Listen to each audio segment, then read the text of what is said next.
know, we spent 10 years on a major label, you know, and the first 5 years were amazing, you know. Then the industry went into crisis, and by the time we reached the end of our contract, everybody that we worked with at the beginning had been fired.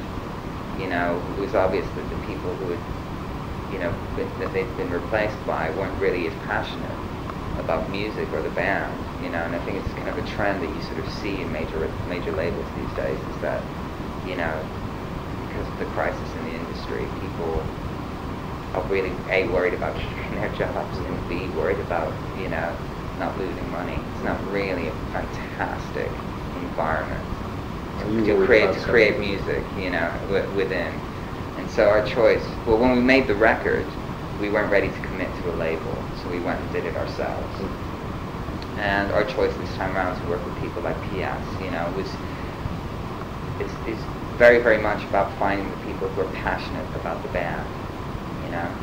And we've done that with all the record deals that we signed, distribution deals that we signed around the world, you know. It's about trying to find that passion again.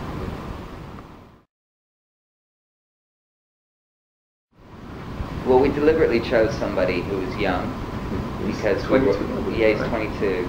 He was 21 when he joined the band. We were aware of the fact that if we were going to make the album that we wanted to make, that it was going to be physically demanding to play, you know, to do the shows. So we decided to choose somebody who had the stamina. But also we were looking for someone who was inexperienced in the music business, i.e. had not really sort of had any success. And so that everything that he was going to experience was going to be for the first time. And we were aware of the fact that being in our mid-30s and having done this for about 15 years, that the potential for jadedness is always present, you know. And so the choice was made to invite somebody to join the band whose childlike wonder and whose enthusiasm to everything happening for the first time, you know, would rub off on us and would be contagious. And you know, there's a saying in the UK, and they go, "You're only as old as the woman you feel," you know. And so you can kind of change that a little bit about being in a band, you know. But you're only as old as your, you know, as your new drummer, kind of thing, you know.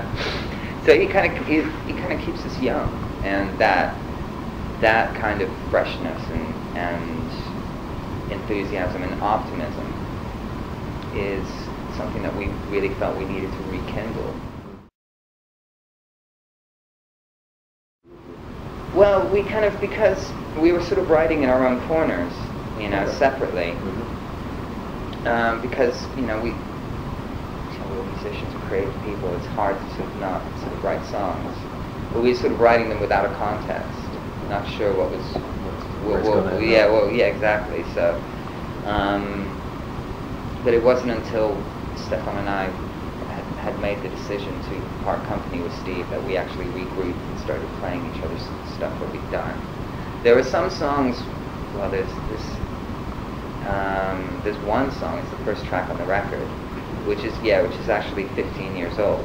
We started writing it in 1994, 95 when earliest songs. Well, yeah, Stefan and I were before we started the band, we were in London. We just kind of met and started sort of songwriting together, and we had this opportunity to join a guitar orchestra.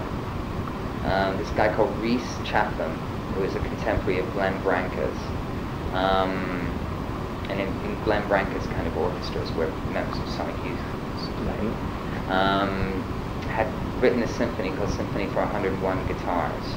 And so we were part of this orchestra, and in order to play this symphony you had to restring your guitar in a certain way and tune all the strings to the same note.